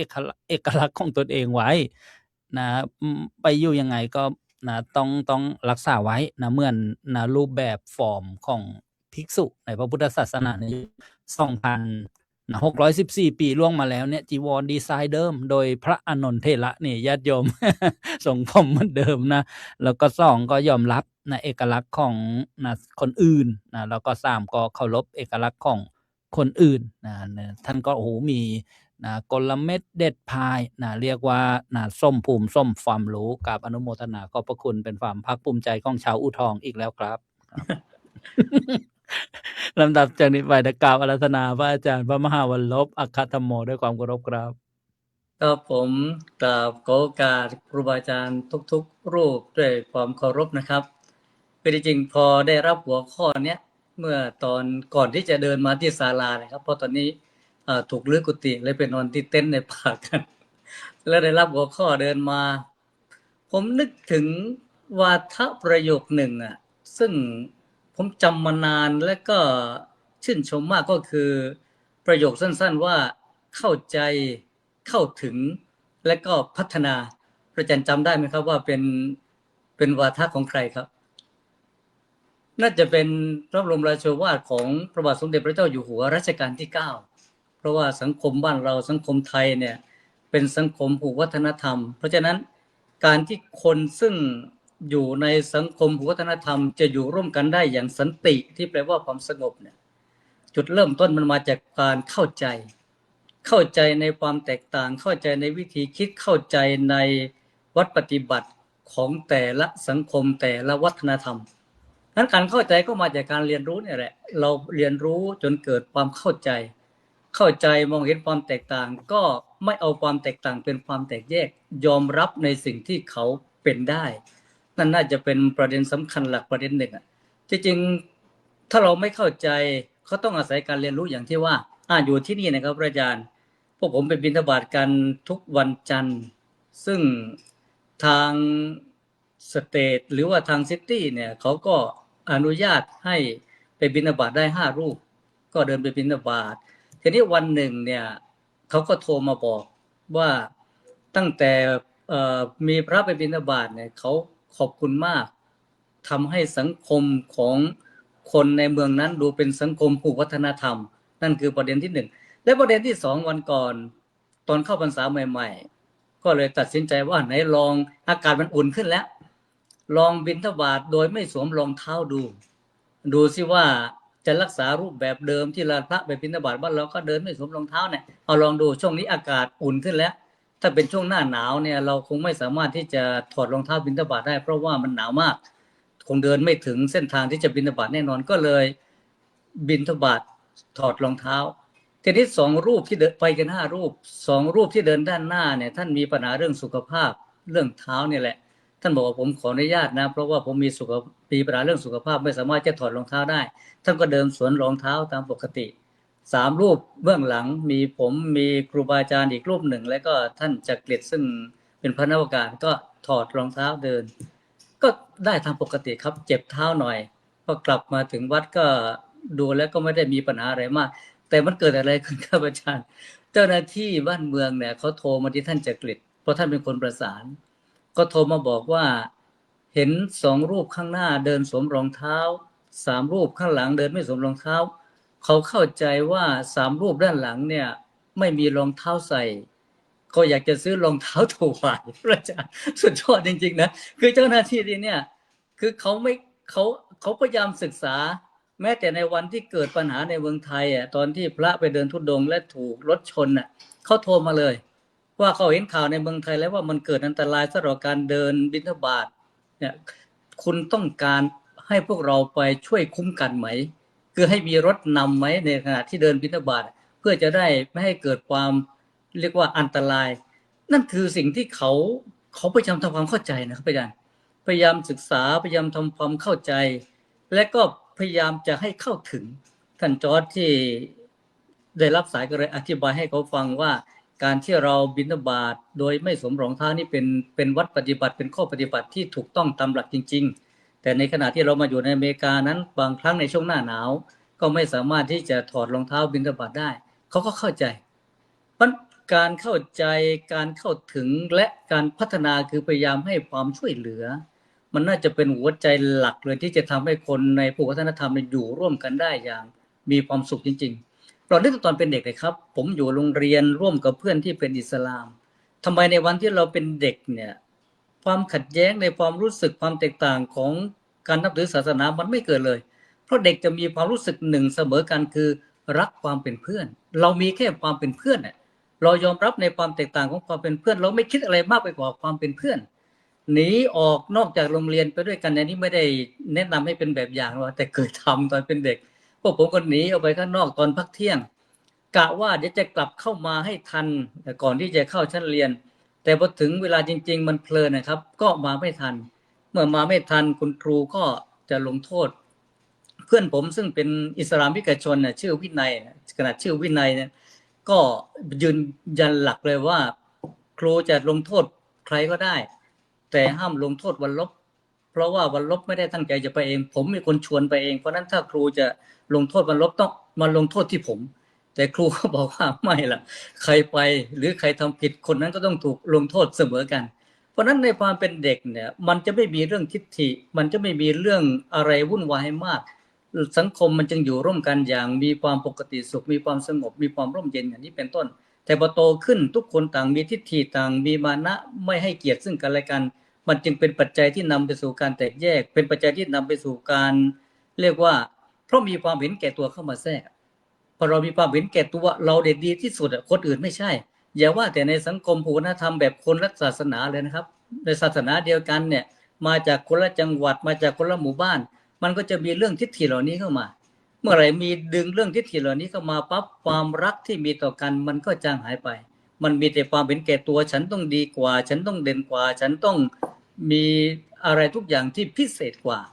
ผมเคยพูดเสมอว่าในสังคมของคนดีเนี่ยบางครั้งเนี่ยมันสามัคคีกันยากเพราะมันดีกันแบบเอาความเห็นแก่ตัวเป็นที่ตั้งมันเลยก่อให้เกิดความแตกแยกและบางทีก็ไม่พยายามปรับตัว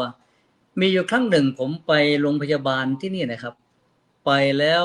คุณหมอเขาก็นัดเวลาที่ไปซึ่งมันคาบเกี่ยวกับเวลาที่ฉันเพลพอดีเราเป็นพระเนี่ยเราเข้าใจว่าไม่น่าจะมีปัญหาอะไรเพราะเราสามารถที่จะอดข้าวก็ได้เพื่อให้ทุกอย่างมันไหลไปตามปกติแต่โยมที่พาไปนะครับโดยความที่ยึดหลักว่าพระเนี่ยแต่ต้องฉันเพลตอน 11 โมงน่ะเลยกว่านั้นไปเลยเที่ยงไปแล้วจะมีปัญหาไปตำหนิเจ้าหน้าที่ว่าทำไมคุณนัดพระให้มาตรวจสุขภาพให้มาโรงพยาบาลในช่วงเวลา 11 โมงคุณไม่รู้ว่าพระเขาต้องฉันเพลในช่วง 11 โมงหลังจากนี้ไปเที่ยงกันแล้วขอฉันเพลไม่ได้จนเจ้าหน้าที่พยาบาลเดินมาถามผมครับว่าคุณหิวมากเหรอผมอายมากนะครับว่าโยมเราบางทีชาวพุทธเราเองก็ไม่เข้าใจว่าเขาไม่ได้รู้หรอกว่าวินัยเราบัญญัติให้ต้องฉันเพลตอน 11 โมงหรือเลยเที่ยงไปไม่ได้อะไรอย่างเนี้ยเขาก็ทำหน้าที่ของเขาไปแต่เพราะเราไปยึดในหลักของเราประเภทที่ว่าเป็นศีลธรรมปรามาสนะครับคือไม่พยายามโอนอ่อนให้มันถูกต้องให้เหมาะสมแค่เรายอมอดสักมื้อจะเป็นไรไปเพื่อให้ระบบของสังคมมันเดินไปตามปกติเราไม่เป็นตัวแปลกแยกที่ทำให้คนอื่นต้องพอใจรู้กับเรางั้นเรามาทีหลังเขาเมื่อเราไปแทรกแซงคิวของเขาเพื่อให้เราได้มาฉันอาหารก่อนเนี่ยระบบมันก็รวนแล้วพอระบบรวนเนี่ยสังคมที่อยู่กันตามความรู้สึกแบบนี้มันจะสงบได้ยังไงในเมื่อเราเอาตัวเองเป็นที่ตั้งฉันต้องเป็นที่หนึ่งฉันอ่อนไม่ได้ฉันยอมไม่ได้ถ้าว่าอย่างนั้นเนี่ยคำว่าสันติมันจะเป็นแค่เพียงภาพหรือคำพูดที่สวยงามเท่านั้นแหละครับมันนำลงสู่การปฏิบัติไม่ได้เมื่อไหร่เราทุกคนไม่พยายามลดความเห็นแก่ตัวไม่พยายามที่จะเข้าใจคนอื่นไม่พยายามที่จะเข้าถึงหรือศึกษาเห็นถึงสิ่งที่งดงามของวิธีคิดของคนอื่นเมื่อไหร่ที่เราทุกคนไม่พยายามที่จะช่วยเหลือคนอื่นเข้าไปพัฒนาคนอื่นเมื่อนั้นความสุขความสงบไม่เกิดเพราะฉะนั้นนี่คือหลักแบบง่ายๆมันนึกถึงคำพูดนึกถึงพระราชดำรัสของร.9เป็นที่ตั้งเลยนึกขึ้นมาเมื่อไหร่ก็ชื่นใจเพราะนั้นพระองค์เป็นพระมหากษัตริย์ที่เข้าใจในรูปแบบวิธีการในการปกครองที่ยิ่งใหญ่จริงๆรวมไปถึงนึกถึงคำพูดของครูบาอาจารย์หลวงพ่อปัญญาอยู่กันด้วยความรักอยู่กันด้วยความเข้าใจนำเอาคำสั้นๆประโยคสั้นๆเหล่านี้มาสู่การพัฒนาจริงๆแล้วสังคมวัฒนธรรมก็จะเป็นสังคมที่มีความงดงามครับมีความงดงามมีความเรียบร้อยมีความสงบสุขมีความสันติอย่างแท้จริงก็ฝากกล่าวไว้แค่นี้ในเบื้องต้นครับผม กับขอบพระคุณครับพระอาจารย์พระมหาวันลบแหมท่านได้กล่าวถึงเรื่องเข้าใจเข้าถึงพัฒนาเนี่ยก็นึกถึงว่าเอาใจเข้ามาใส่ใจเราญาติโยมอกเข้าอกเราอกเต่าอกตะภาพนะ เข้าใจเนี่ยก็มันรู้เข้ารู้เราเนี่ยเอาตัวเราเป็นที่ตั้งนะเรารักสุขเกลียดทุกข์อย่างไรเขาก็คงเหมือนกันแล้วก็พัฒนาก็คือวัฒนาก็คือเจริญรุ่งเรืองนั่นเองท่านมีปกิณกะประสบการณ์นะเรื่องนะรองเท้าเนี่ยนะกับพ่อมาดมาภาพนี้มีครั้งหนึ่งพระที่อยู่ด้วยกันก็นี่แหละพอเห็นครูบาอาจารย์อยู่ต่างประเทศนะพระอาจารย์นั้นท่านไปใส่เสื้อด้วยนะไปเผยแพร่ต้องใส่รองเท้าด้วยนะแล้วพระอาจารย์จะทำยังไงก็ค่อนข้างจะอะไรทางวินัยเพราะวินัยก็เลยบอกท่านก็ไม่ต้องไปไหนท่านก็อยู่นี่แหละ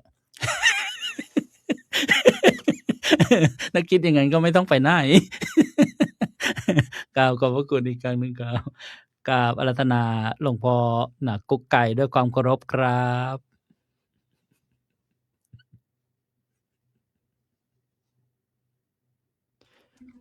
เปิดไมค์ได้ครับผมครับ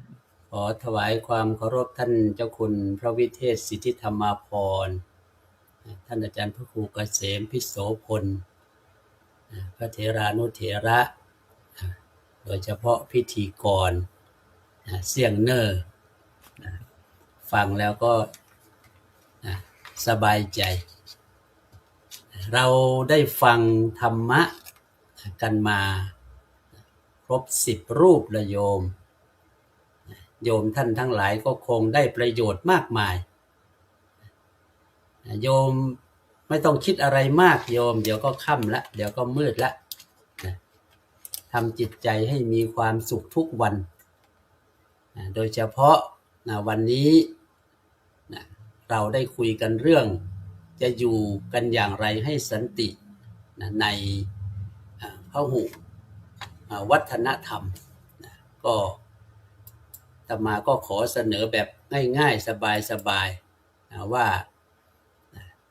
ถ้าอยากจะมีความสุขให้เปิดใจกว้างเหมือนกับที่รายการเสียงธรรมจากสมัชชาของเราเนี่ยเปิดใจกว้างนิมนต์พระสงฆ์ทั่วโลกเพื่อที่จะได้มาให้ข้อคิดแล้วก็ญาติโยมก็ชมกันทั่วโลกเปิดใจกว้างไม่รู้ว่าใครเป็นใครแหละไม่ว่าจะเป็นพระเป็นฆราวาสเป็นญาติโยมเป็นศาสนาไหนเราก็เปิดใจกว้างวางอคติไม่ลำเอียงเพราะรักไม่ลำเอียงเพราะชังไม่ลำเอียงเพราะกลัวไม่ลำเอียงเพราะอะไรทั้งนั้นเราจะใช้ธรรมะในการเผยแผ่พระศาสนาเด็กฟังได้ผู้ใหญ่ฟังดีพระเถรเนนชีฟังดีทั้งนั้นฟังไปเถอะฟังแล้วได้ปัญญา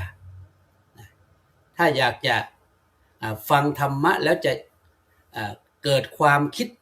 ให้มาฟังเจ้าคุณฤทธิ์แห่งวัดอตมยตาฟังธรรมะแล้วจะได้พัฒนาทุกขั้นตอนมาฟังท่านบุญญากรแห่งวัดไทยธรรมจาริกสังฆวิหารฟังธรรมะแล้วจะอิ่มเอมมาฟังพระครูเกษมแห่งเขมราชฟังธรรมะแล้วจะไม่ง่วงนอนมาฟังท่านอาจารย์พระครูสุนทรธรรมนิเทศฟังธรรมะแล้วจะลดจะละมาฟังท่านมหาปิยะแห่งนิวยอร์กฟังธรรมะแล้วจะได้มีความเคารพมาฟังท่านอาจารย์พระมหาวัลลบแห่งวัดอตมยตารามฟังธรรมะแล้วท่านจะได้เป็นนักปราชญ์มาฟังท่านอาจารย์พระมหาอภิชาติแห่งเอสคอนดิโดฟังธรรมะแล้วจะไม่ข้องขัดมาฟังพระประหลัดประภาสแห่งวัดห้วยจระเข้ฟังธรรมะแล้วจะไม่มีที่สิ้นสุดปัญหาจะหยุดเพราะมาฟังท่านอาจารย์สลายุทธแห่งสุพรรณบุรีฟังธรรมะแล้วจะสดใสมาฟังท่านไก่อเมริกาก็ว่ากันไปเราไม่มีอคติต่อใครเราชอบใครเราเป็นอย่างไรก็เป็นเรื่องของเราแล้วสิ่งที่สำคัญคือมีความเมตตานี่พระเดชพระคุณทุกรูปนะไม่ว่าจะเป็นท่านอาจารย์เจ้าคุณฤทธิ์อาจารย์พระครูเกษมเมตตาทุกครั้งที่มีรายการอย่างนี้ขึ้นมาเนี่ยไม่มีปฏิเสธเพราะธรรมะเนี่ยมันอยู่ในใจของท่านอยู่แล้วรักเพื่อนมนุษย์เห็นใจเพื่อนมนุษย์นี่แล้วก็รักษาวาจาของเราเขาบอกว่าจะให้คนชอบก็อยู่ที่นี่อาจารย์จะให้คนชังก็อยู่ที่นี่สุนทรภู่เขาเขียนไว้ดีอันรสปากหากหวานก็หวานเด็ดบรเพชรก็ไม่มากเท่าปากขมถึงมีดคมก็ไม่มากเท่าปากคมรสหวานขมคมไม่มากเท่าปากคนจะให้คนชอบก็อยู่นี่แหละจะให้คนชังก็อยู่นี่แหละโดยเฉพาะท่านอาจารย์พระครูสุนทรธรรมนิเทศเราต้องยกย่องท่านเข้าไปอยู่ในสังคมพหุภาษาที่เป็นต่างศาสนาคือจะให้เราไปอยู่อย่างนั้นบางทีมันก็อึดอัดเพราะบางทีเราไม่เข้าใจแต่ท่านอยู่ในพื้นที่จำเป็นต้องหาวิธีการทำอย่างไรถึงจะให้อยู่ร่วมกันอย่างมีสันติเพราะฉะนั้นสันติภาพไม่ได้เกิดจากการรอให้ทุกคนคิดเหมือนกันแต่เกิดจากการที่คนคิดต่างกันแล้วอยู่ร่วมกันทำความดีด้วยกันท่านอาจารย์สุนทรเข้าไปไปหาโต๊ะอิหม่ามไปเยี่ยม คนต่างศาสนาที่เจ็บไข้ได้ป่วยเพราะคนมันเหมือนกันเนี่ยคนมันเหมือนกันตรงที่ว่าเกิดแก่เจ็บแล้วก็ต้องตายเหมือนกันไม่ว่าจะเป็นศาสนาไหนไม่ว่าจะเป็นคนร่ำรวยยากจนเงินทองขนาดไหนทุกคนเหมือนกันคือความสิ้นไปแห่งชีวิตเพราะฉะนั้นขณะที่เรายังมีชีวิตอยู่ทำไมเราไม่รักกันสิ่งที่สำคัญอีกอย่างหนึ่งคือการเรียนรู้ข้ามวัฒนธรรมอย่าไปบอกว่าคุณเป็นศาสนานั้นฉันเป็นศาสนานี้ผมอยู่ที่นี่ก็เหมือนกันฝรั่งเข้ามา everyone human being everyone human being ก็หมายความว่าเราเป็นคนเหมือนกันเป็นมนุษย์เหมือนกันมีหูมีตามีหน้ามีปากมีฟันถึงต่างเพศผิวพรรณก็คนเหมือนกันนั่นแหละคุณหิวฉันก็หิวคุณร้อนฉันก็ร้อนคุณโกรธฉันก็โกรธแต่บางทีฉันสามารถควบคุมได้ถ้าฉันฝึกธรรมะบ่อยๆนี่มันเรียนรู้ข้ามวัฒนธรรมเราไม่ไปล่วงเกินเขาสงเคราะห์ชุมชนนี่ท่านพระครูสุนทรไปท่านพระครูเกษมทุกรูปนะครับที่อยู่ที่นี่สงเคราะห์ทั้งนั้นนี่อาจารย์อภิชาติพอถึงวันเกิดก็นึกถึงว่าโอ้โหนี่เราเกิดมาจากชุมชนที่อยู่ในชนบทนะเด็กไม่มีการได้รับการสงเคราะห์อะไรเลย51ปีของเราเนี่ยตั้งกองทุนสัก51กองทุน52กองทุนไปช่วยสงเคราะห์ดีไหมตอนนี้น้ำท่วมที่อำเภอปัวจังหวัดน่านนี่เดี๋ยวคณะกรรมการสมัชชาต้องมีการประชุมกันแล้วทำอย่างไรเราถึงจะสงเคราะห์ชุมชนที่ได้รับความทุกข์ความเดือดร้อนนี่คือพหุภาษาแม้จะอยู่ต่างถิ่นแต่เราก็เห็นการเกิดความทุกข์ของคนในโลกนี่มันมีเหมือนกันการดูแลผู้สูงอายุการดูแลเยาวชนการเสวนาระหว่างศาสนาเพื่อไม่ให้เกิดความขัดแย้งการทำกิจกรรมเพื่อสังคมร่วมกันนี่ท่านอาจารย์พระครูสุนทรทำให้หมดเห็นหมดเลยภาพนี้แล้วพวกเราก็ทำเหมือนกันนะรู้จักเขาเข้าใจเราเบาวาจาลดอคติมีเมตตารักษากติการ่วมกันพัฒนาด้วยความดีดังนั้นจึงอยากจะบอกท่านทั้งหลายว่าความแตกต่างไม่ได้น่ากลัวแต่ที่น่ากลัวก็คือใจไม่ยอมรับความแตกต่างฮัลโหลฟังอยู่ป่ะนะไม่ได้มัน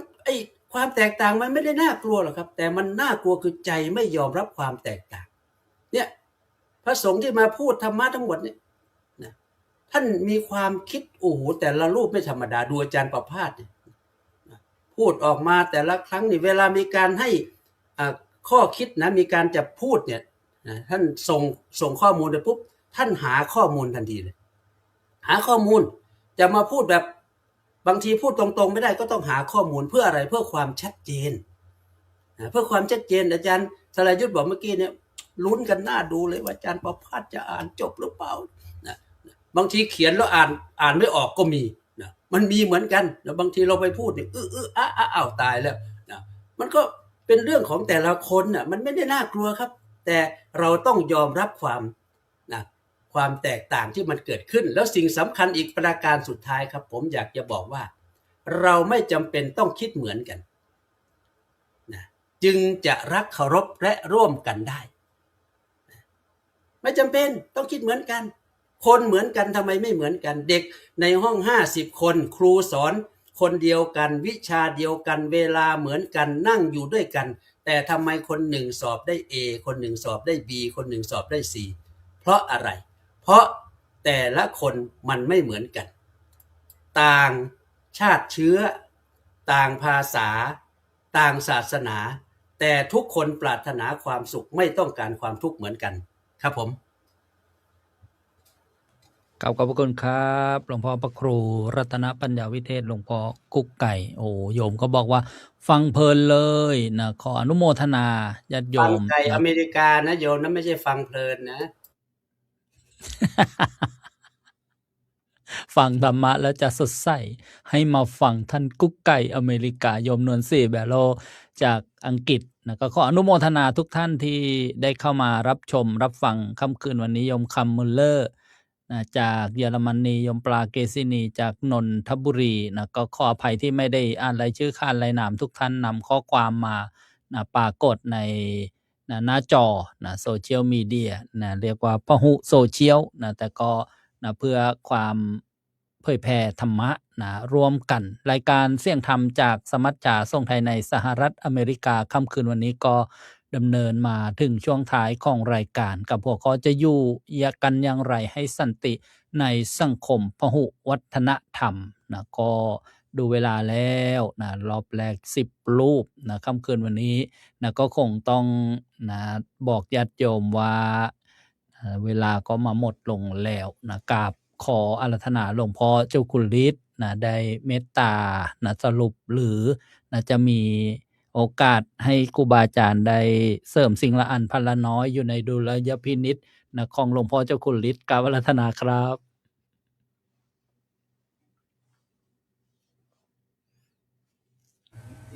ผม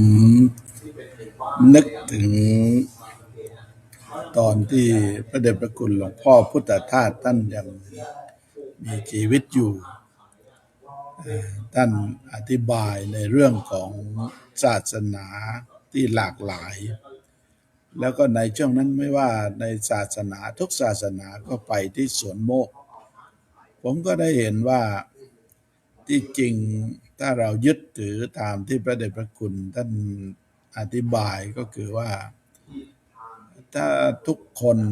ทุกศาสนาให้เราเข้าถึงในศาสนาของตนเนี่ยในที่สุดเราจะไม่ต้องไปเมนชั่นว่าฉันเป็นพุทธเป็นคริสต์เป็นอิสลามก็ได้แต่ทุกคนอยู่กันด้วยสันติและไม่มีความทุกข์เลยแล้วก็เราอยู่กันได้และท่านก็ยังได้พูดถึงว่าการมาขัดแย้งกันเรื่องศาสนาเป็นเรื่องที่น่าอายที่สุดนะน่าอายที่สุดครับผมก็คิดว่าวันนี้ก็เป็นประโยชน์กับทุกท่านที่เข้ามารับชมรับฟังครับผมก็มีประมาณนี้ครับผมครับ กับขอบพระคุณครับหลวงพ่อเจ้าคุณฤทธิ์ยังไม่ได้จบรายการก็ขอเมตตาครูบาอาจารย์ได้มีสิ่งละอันพันละน้อยในรอบที่2กับรัตนาพระอาจารย์พระครูเกษมพิโสพลครับ ก็สังคมต้องอยู่นำกันด้วยความเอื้อเฟื้อเผื่อแผ่แต่ที่แน่ๆก็คือสิเปิดหัวใจได้ก็ต้องมีสัมมาทิฏฐิก่อนครับคันบ่มีสัมมาทิฏฐิประการแรกก็เป็นว่าเปิดหัวใจออกไปเบิ่งโลกภายนอกบ่ได้ฟังธรรมะจากไกลอเมริกาก็บ่ได้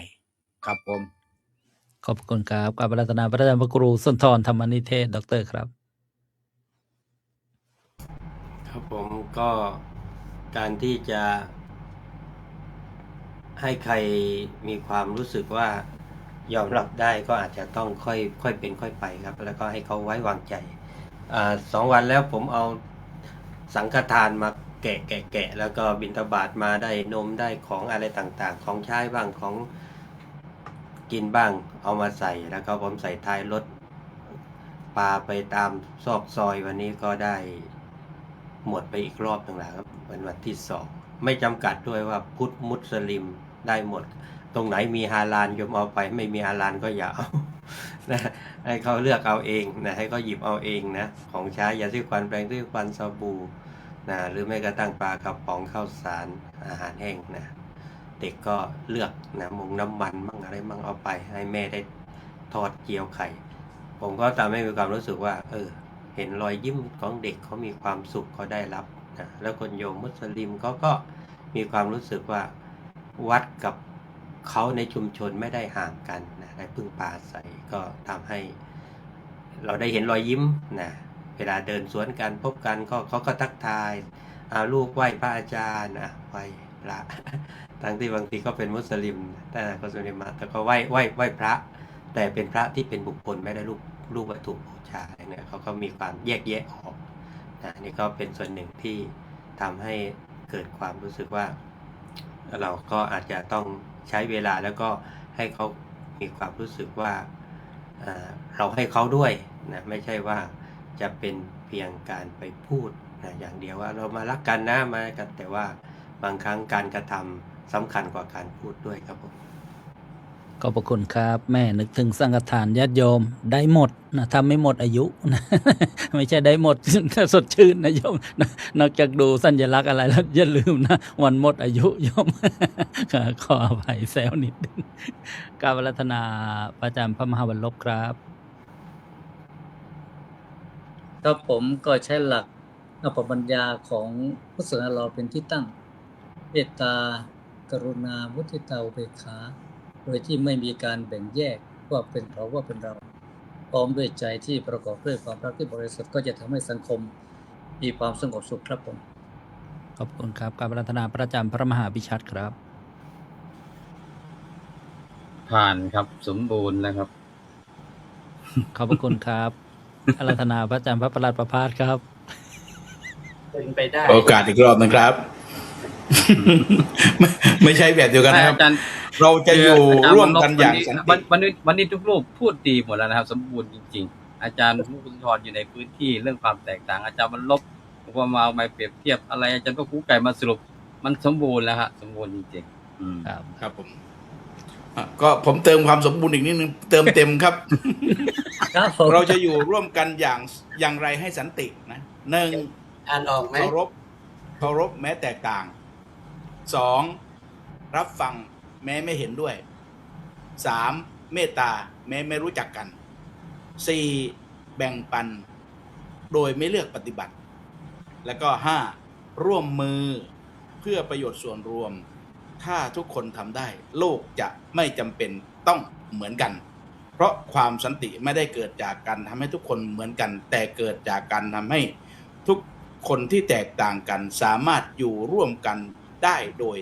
ไม่ทำร้ายกันครับผม ขอบคุณค พอ รั ถาม บ ผมสงสัยมานานละ ผมอยากรู้ว่าที่อาจารย์ สมบูรณ์ สัภาษอ่านนี่นะ อาจารย์เอาที่ไหนมาอ่านหนึ่งนะ ผมอยากรู้ว่าหนึ่งอาจารย์ไปหาข้อมูลที่ไหน ถ้าอาจารย์ไปหาได้ถ้าสมมติมีคนเขียนไปแล้วทำไปแล้วนะอาจารย์หาเก่งมากสองถ้าอาจารย์ไม่ได้หาจากใครและอาจารย์มาเขียนเองนะอาจารย์เป็นนักเขียนลำดับเรื่องราวลำดับคำพูดได้ดี สุด มาย ก อดสุด จ ยอด ริงๆ ผมยอมเลย อ่านทุกครั้งเลย ไปหามาจากไหนวะ นี่ ใจเลย พรุ่ง ชม โอ้ จริง โอ้ พรุ่งนี้อีก2 งานนะยันนะพรุ่งนี้อี นี่ ก2 งานนี่ก็สองเซสชั่นนะยันเนี่ย เอาตอบ เนี่ย หรือยังว่าหนึ่งไปหาจากใครหรือสองเขียนเอง ตามตรงเลยครับ AI ครับ เลยครับรวมเป็นรูปเล่มได้เลยครับอาจารย์ สมบูรณ์ใช่ไหมครับ สมบูรณ์ ขอบพระคุณครับ ครับขออาราธนาพระอาจารย์พระครูวินัยทรบุญยกรครับรอบสรุปครับ ครับขอการครูบาอาจารย์ทุกท่านนะครับ ฟังครูบาอาจารย์ผมก็ขำไปด้วย แต่ก็ผมก็เห็นด้วยนะครับ อาจารย์วิชาเป็นคำถามที่ดีมากๆผมก็สงสัยเหมือนกันครับ AI มันอยู่ที่เรานะ AI มันอยู่ที่เราถ้าเราสั่งละเอียดมันก็ทำให้เราละเอียด แสดงว่าอาจารย์ก็เป็นคนที่มีข้อมูลละเอียดให้ AI ครับถูกครับ ยอม ก็ในเรื่องวันนี้ที่เราคุยกันเรื่องอยู่ร่วมกันอย่างไรให้สันติในสังคมพหุวัฒนธรรม ผมก็ขอบคุณครูบาอาจารย์ทุกท่านได้ให้ผมได้เปิดมุมมองแต่สิ่งหนึ่งที่เราจะอยู่ร่วมกันได้ก็คืออยู่ร่วมกันบนฐานของธรรมะของธรรมวินัยนะครับ นั่นก็คือว่าอันที่หนึ่งที่เราเย็นย้ำเห็นร่วมกันก็คือว่าเราต้องศึกษาให้เข้าใจนะครับเห็นความแตกต่างอันที่สองก็คือในขณะเดียวกันเราก็ต้องพัฒนาตนเองด้วยโดยเฉพาะเรื่องการพัฒนากายวาจาใจของเรานะครับที่จะอยู่ร่วมกับผู้อื่นให้ได้ ส่วนที่สามก็คือว่าการที่จะต้องทำประโยชน์ร่วมกันมุ่งเพื่อประโยชน์ส่วนรวมสาธารณะเป็นสำคัญนำหลักธรรมเข้ามาเกี่ยวข้องในพื้นฐานการทำงานในแต่ละมิติครับขอบคุณครับ ขอบพระคุณครับ ขอเมตตาหลวงพ่อกุ๊กไก่ได้นะสรุปในรอบที่สองครับ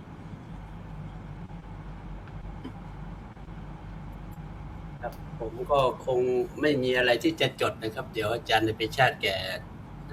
มอง ผมต้องชี้ ไม่ลูกอื่นไม่สงสัยครับลูกอื่นไม่สงสัยครับ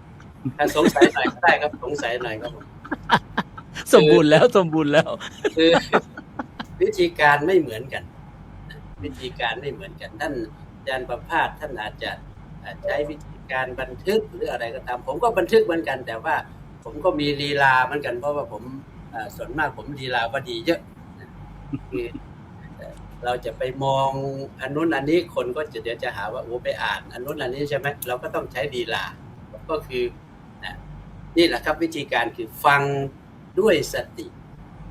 พูดด้วยเมตตามองปัญหาด้วยปัญญาและความขัดแย้งก็จะเบาวิธีการของผมก็คือว่าหาข้อมูลมาเสร็จเรียบร้อยปุ๊บเราก็สรุปลงเพื่อให้มีความรู้สึกว่าเราได้พูดอย่างสบายสังคมจะสงบสุขสังคมจะสงบไม่ใช่เพราะไม่มีคนคิดต่างแต่เพราะคิดต่างแล้วยังรับฟังแล้วก็เคารพซึ่งกันและกันนี่คือสิ่งที่เป็นสิ่งที่เราได้อยู่ร่วมกันอย่างสันติไม่ใช่ว่าเราคิดต่างกันเราทำต่างกันแล้วเราจะรักกันไม่ได้เพราะนั้นจึงวันนี้ความสมบูรณ์ของเนื้อหาสาระก็คือทุกรูปนะครับที่มาเนี่ยอยู่กันด้วยความรักเดี๋ยวผมถามนิดหนึ่งครับท่านอาจารย์บุญยกรครับไม่ทราบว่าครับผมบุญญภาวนาของอาจารย์เป็นยังไงบ้างครับตอนนี้น้ำท่วมอำเภอปัวกำลังจะเข้าศูนย์ท่าวังผาจังหวัดน่านบุญญภาวนายังอยู่รอดปลอดภัยอยู่ครับแต่ต้องเข้าสถานการณ์ไปอีกสักหน่อยครับตอนนี้ฝนลงทั้งอาทิตย์ยาวหนักครับต้องดูหน่อยแต่ตอนนี้เมืองปัวโดนหนักครับถนนสะพานขาดบ้านน่าจะพังไปเยอะรถไหลควายตายม้าตายครับผมถึงถามนะครับเพราะว่าท่านเป็นคนจังหวัดน่านแล้วพ่อผมเองก็เป็นคนอำเภอปัวนะครับญาติพี่น้องครับอำเภอปัวครับต้องปัวหนักนะครับเนี่ยครับหนักในรอบ40 ปีเลยอาจารย์ครับเดี๋ยวเราต้องหาวิธีการทำยังไงถึงจะให้เสียงธรรมจากสมัชชาและเป็นกระบอกเสียงในการที่จะประชาสัมพันธ์ในเรื่องนี้นะครับซึ่งก็คิดว่าเราต้องหาทางช่วยนะครับเนื่องจากว่าได้รับผลกระทบเยอะมากครับนิมนต์อาจารย์สรายุทธสรุปเลยครับเดี๋ยวนิดนึงพระอาจารย์กุ๊กไก่เราจะต้องไปนะครับเพราะว่าเมื่อปี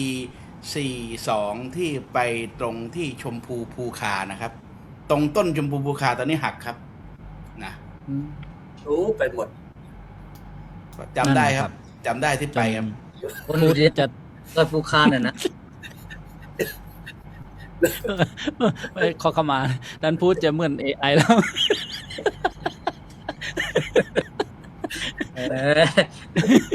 ขอบพระคุณครับหลวงพ่อกุ๊กไก่แล้วก็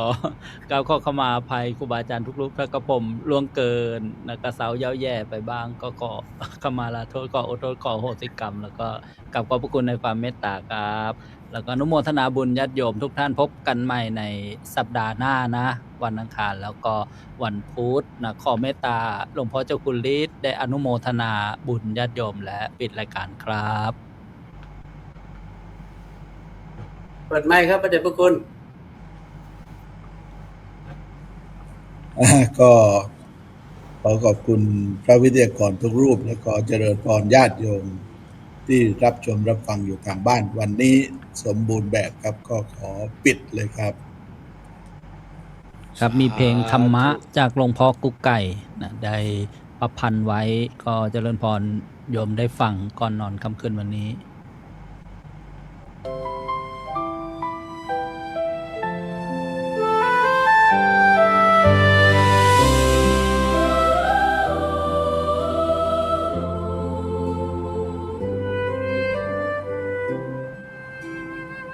เสียงธรรมสมัชชาพาให้สุขไม่มีทุกข์อันใดให้กังขาวิทยากรจากทั่วโลกที่เมตตาตั้งใจมาสนทนาพาชื่นชมเจ้าคุณฤทธิ์นำเสนอหัวข้อธรรมเพื่อน้อมนำข้อคิดที่เหมาะสมได้เกริ่นเรื่องหัวข้อด้วยคำคมคนนิยมขอให้เราพูดดีโอกาสแรกพระครูบุญยกกรอนสอนดี